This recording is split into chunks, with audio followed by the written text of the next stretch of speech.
Roguelike, a genre of video games that has existed for almost 50 years and goes all the way back to an obscure title named Beneath Apple Manor, which was published in 1978 and was originally made for the Apple II.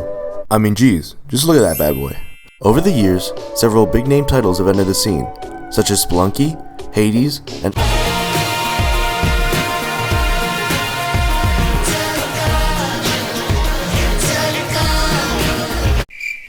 sorry about that guys. My personal favorite of the genre has to be the cult classic, The Binding of Isaac. Originally released through Steam on September 28, 2011, The Binding of Isaac franchise has sold over 11 million copies, according to Maestro Media, and has had 5 more iterations, those being the Wrath of the Lamb DLC, and the sequel to the original, The Binding of Isaac Rebirth, and its 3 DLCs, Afterbirth, Afterbirth Plus, and Repentance. And the thing is, at its core, the concept is really easy to understand. The game has you play through different floors, fight a boss at the end of each one, and collect pickups, items, and trinkets that help you get stronger along the way. This simplicity shouldn't put you off from playing the games, however, because while the gameplay seems very basic, the fun comes with the vast possible playthroughs of the game. With Isaac's 34 characters, 336 enemies, 719 items, 102 bosses, up to 12 total floors per playthrough, and its procedurally generated rooms, there's almost no limit to the possibilities in even just one run. Now, in The Binding of Isaac, there are 2 main game modes. The first is the normal mode and its hard variant, simply called hard mode. In these modes, your goal is to fight through many procedurally generated rooms, trying to locate the boss room to move along to the next floor. However, there is another mode that was introduced in the Afterbirth expansion, called Greed mode. Greed mode, and its harder variant, Greedier mode, released in Afterbirth Plus, have the player fight through 7 floors that are each generated with the same layout. There's a center, which is a 2x1 room, in which you have to fight either 8 or 9 waves of normal enemies, and 2 boss waves, as well as an extra, optional wave that grants either an angel or devil room. After each mandatory wave, you could press the button in the middle of the room again, to stop the next wave from spawning. However, this does deal half a heart of damage to the player. After completing each mandatory wave, you will be rewarded with coins, giving you 27 coins in Greed mode, and 22 in Greedier mode. To the right of the main room are 2 treasure rooms. The treasure room on the top is a regular treasure room that has items from the treasure room item pool, while the one on the bottom is a silver colored treasure room that contains items from the boss item pool. The top room also requires a key to get into, while the bottom one is always open. To the left of the main room is a curse room, which is really not that interesting. But above the main room is the main star of Greed mode, the shop. The Greed mode shop is different from the shops found in the normal game modes. According to the fan wiki, shops in Greed mode automatically restock. Shops will always have 6 items or pickups for sale, sometimes discounted. In order from the left side of the room to the right, these will always be a key, a red heart, a shop item, a boss item, and 2 random pickups, trinkets, or items from the treasure room item pool. There is also an overall 70% chance that a shop will have a restock box. By the way, I got most of my information in this video from the Binding of Isaac Rebirth wiki and the Wikipedia pages for roguelikes, The Binding of Isaac, and The Binding of Isaac Rebirth. So go check them out, and I will have links at the end of the video for any heavily used resources. Now, like the wiki said, the items and pickups will always restock, with the items re-rolling into a different item in the same pool, and the pickups staying completely the same, unless they are a card, pill, or trinket. There is a way to infinitely re-roll items and pickups in the shops found in the normal game mode, and that is with the restock item. However, the restock item increases the price for anything that is restocked, whereas in Greed mode, the item prices always stay the same. Nice shot! 3 cents for a heart, 5 cents for any other pickups or trinkets, and 15 cents for any item other than R key. One of the pickups that you could get in the shop is a Lil Battery. Yes, this is the real name for the batteries. I don't know why, but it is. The Lil Battery pickup gives you 6 charges to your active item, which is at least a full charge for most of them. This means that, if you are able to find an active item that gives you more than 5 coins per activation, you could create a loop getting infinite money. There is one more question left to answer before we could talk about how to break Greed mode. Why would you play Greed mode in the first place? Well, aside from being a really fun spin-off game mode, Greed mode yields some great rewards for playing. There are 2 main ways to unlock achievements through Greed mode and Greedier mode. By simply completing the run with different characters, or by donating to the Greed mode donation box, which is available in the boss room after defeating Ultra Greed. The donation box only accepts coins that you have gained in that specific run, so the richer you are at the end of the run, the more money you could deposit into the machine. Donating to the machine increases the chance of it breaking, meaning that you can't use it for the rest of the run. The chance of this increases when you use the same character to donate over and over again. So to make sure it doesn't break, donate to the machine using different characters over different runs. Both methods result in new pickups, trinkets, and even characters being unlocked. However, the big difference is that the Greed Mode donation machine gives only one item, but 3 crucial starting items, while just normally beating the game lends up to 23 items and reverse cards, but no starting items. Now, let's talk about some of the ways that you could get infinite money. Each of these strategies should be able to be done with any character, and if you can't do them with a certain character, then I will add a disclaimer to that section of the video. Now, if you just want to have fun and have the easiest run possible, I would recommend using one of these 4 characters: Eve, Judas, Lilith, or Azazel. Eve's starting items, Deadbird, Razorblade, and that thing, give her great speed and damage when she is at lower health. Judas has a very high starting attack, and his starting item, Book of Belial, increases his damage every use. Lilith is a very interesting character with a unique quirk. She cannot shoot tears out of her face like other characters. Instead, she shoots with her incubus. Her starting item, the Box of Friends, creates 1 more of each familiar you have, allowing for 4 or 5 tears to be shot simultaneously without spending any money. And finally, Azazel is just an all-around OP character. In addition to her high speed and ability to fly, Azazel has a short brimstone attack instead of regular tears, making it easy to take out enemies on any floor. Honestly, Azazel is for sure the easiest character to win with, and the only reason I don't always play with her is because her brimstone doesn't synergize with a lot of items. If you don't have a problem with that though, then I would strongly recommend Azazel. Method number 1, the D20 method. This is probably the most famous way to break greed mode, and that is with the legendary D20. The D20 is an active item that is unlocked by defeating the blue baby boss as Isaac. The D20 rerolls all the pickups in one room into different pickups. Now, if only there was a way to get a bunch of pickups in one room. Oh yeah, the 20 coins you get for completing the waves. I know what you're probably thinking. Cucumber, if there are only 20 pickups in the main room, then how are we supposed to get infinite money? Well, my friends, the trick is that pickups can be rerolled into any other pickups, including things like chests, rare coins, runes, and batteries. Chests in particular are important because they can be opened into more pickups. This increases the total number of rolls per item activation. So, here are my steps to getting rich with the D20. Step 1. Clear out the first 2 floors while spending the least amount of money possible. This means that you should only buy items or trinkets if they will help you immensely with clearing out floors or making money, only buying keys when they are discounted, and only buying hearts when they are necessary. I would also recommend that you fight the optional waves, and at least check the angel or devil rooms, because they could have very helpful items. Also, if you get the D20 during these first 2 floors, 100% you should buy it, because it is extremely hard to get back items that you have seen and not bought. Just know that if you're using characters like Judas or Lilith, who rely a lot on their active items, it will make the next few floors a lot harder. Step 2. Once you enter the 3rd floor, check if its shop has a restock machine. If it does, restock the items until you find a D20 or until the machine breaks. It will take a while, so don't expect the D20 to show up for your first few attempts. Also, be sure to check the gold item rooms because they can have the D20. Step 3. Once you have the D20, keep re-rolling the shop until there is a little battery. If you cannot get one, beat the floor as normal and re-roll the next shop before starting the waves of enemies. Step 4. Once you find a battery, beat the floor like normal, but do not pick up any pickups in the main room. Step 5. Once all the mandatory waves are complete, re-roll all the coins and other pickups in the main room. Repeat this process and only stop to open chests and collect nickels, dimes, gold coins, and little batteries.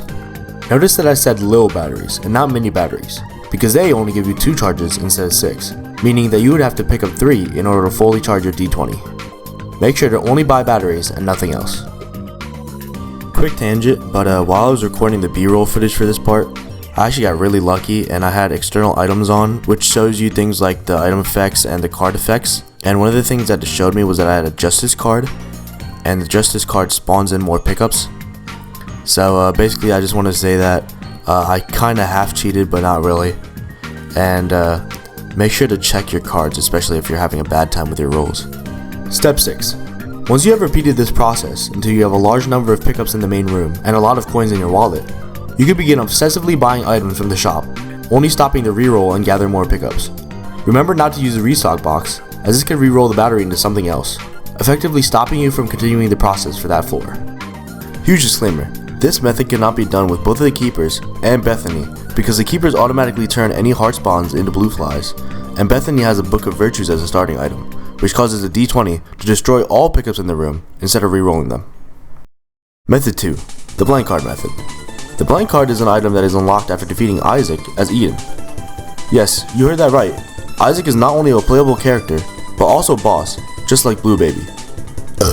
Oh my god. The blank card is an item that duplicates the effect of any card that is being held. When holding the 2 of diamonds, a card that doubles all your coins, you can easily obtain infinite money. Step 1. Same as the D20, go through the first couple of floors while obtaining money and spending as little as possible. Step 2. Reroll until you get a blank card. Step 3.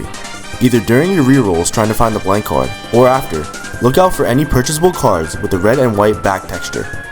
This is because only cards with this specific texture can be the 2 of diamonds, so if you see any cards with a different back texture, there's no need to buy them other than to reroll into another card. Step 4. Once you find cards with that texture, buy them until you find the 2 of diamonds. Once you have the 2 of diamonds, reroll the shop until there is a battery. I told you that this method is similar to the D20. Do make sure though, that when rerolling for a battery, you have a fully charged blank card and at least 11 coins. Step 5. Repeat between using the blank card, buying batteries, and purchasing items for an infinite loop. Although this method is much more reliable than the D20 method if you acquire the right items, it is not as widespread because those items are harder to get. The blank card itself has a 0.5 item weight in the shop item pool, making it twice as rare as a D20. In addition, there are 27 cards unlocked by default, meaning that there is a 1 in 27 chance that any card is a 2 of diamonds. However, the 2 of diamonds is one of 6 permanently unlocked cards that have this texture when dropped, so you could use that to your advantage by only purchasing cards with that back. Also, note that if you're using this method, the blank card takes 12 charges to use when the 2 of diamonds is being duplicated. One last thing, I just wanted to point out that I got this method from the fan wiki under the article for the restock item. Method 3. The clear rune method. This method is very similar to the blank card method, except the blank card is replaced with the clear rune, and the 2 of diamonds is replaced with the Yera rune. The clear rune is an item that is unlocked after beating challenge 30, the Guardian, which itself is unlocked after beating Mom, and the Yera rune is unlocked after defeating challenge 2, Highbrow. The clear rune triggers the same effect as the rune being held, while the Yera duplicates all the pickups of the rune that you earn. This means that you can get infinite money with a clear rune, Yera, batteries in the shop, and at least 13 coins in one rune. Again, this method is much easier and faster than the D20 method, but is not as popular because the clear rune is extremely hard to get, considering that it's only part of the secret and crane game item pools, and because the rune that it drops is not guaranteed to be a Yera. Also, note that the clear rune takes 12 charges to use when the Yera is being duplicated. Method number 4. Piggy bank or fanny pack plus pyromaniac plus infinite bombs. Now, if I'm being honest, I only put this method on here because I thought of it myself. Oh my god! It is not very practical or easy to obtain, but it is technically an infinite money source. Now, remember how I mentioned that there is a curse room to the left of the main room, and how I said it wasn't very interesting? Well, here's one of the only uses for the room. Basically, you need either piggy bank or fanny pack, 2 items that drop pickups when you get hit, and a way to acquire infinite health. In this case, pyromaniac plus infinite explosions. You also need at least 1 red heart container, so you cannot do this method with both blue babies, both lost, tainted and dark Judas, tainted Bethany, and tainted forgotten. However, you can do this with both variations of the keeper. All you have to do now is keep going through the curse room, healing with your bombs, and picking up the drop pickups. By the way, there is a much easier way to get infinite money with a piggy bank or fanny pack, and that is by using the scapular item, which drops a soul heart when you are at half a heart and can be reset by leaving the room you were in. This also means that it can be done with more characters, only being unable to be done with keepers and the lost.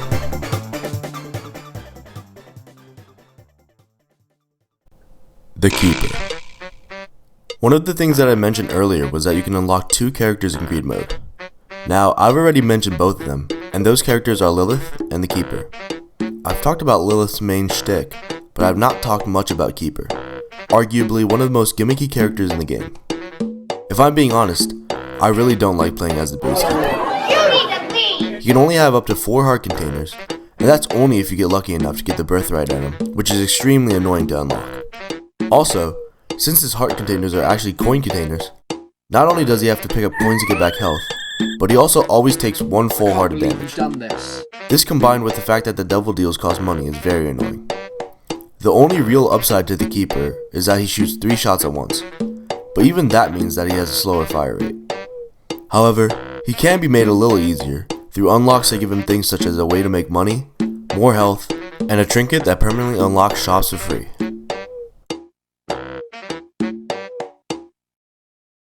Tainted Keeper, on the other hand, is a complete 180 for me in terms of liking the character. The only real downsides are that the Tainted Keeper can only have 2 heart containers, he has to pay for every item, and he shoots slower because he shoots 4 tiers instead of 3, if you can even count that as a downside. The upsides, though, are insane. For starters, the shops that you get with the Tainted Keeper are way better than any other shops, except for the Greed Mode shop, obviously. Whereas the normal shops usually only contain items from the shop item pool, the shops that you get with the Tainted Keeper have, according to the fan wiki, at max level, 8 items/pickups for sale, of which there will always be at least 1 shop item, 1 boss room item, and 2 treasure room items. The other 4 terminals in the shop can be keys, bombs, cards, pills, trinkets, or more shop/treasure room items. Also, shops do not require a key and generally have increased stock available. The other huge improvement is that enemies that the Tainted Keeper kills drop coins. These coins can be pennies, nickels, dimes, golden coins, lucky pennies, and even pairs of pennies if you have the Humbling Bundle item. These coins do disappear after a couple seconds, however, and are only guaranteed to drop from enemies that were originally spawned with the room and not just generated in other ways. This makes it super easy to get maxed out coins even after just 4 or 5 floors.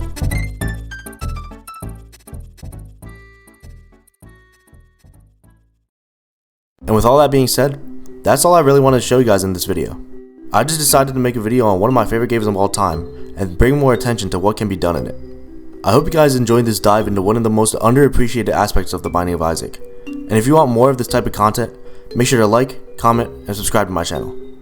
I know it's been a while since my last upload, but I really want to get back into the swing of things, and finishing this project is hopefully a good way to start. Thank you guys so much for watching, and as always, God bless.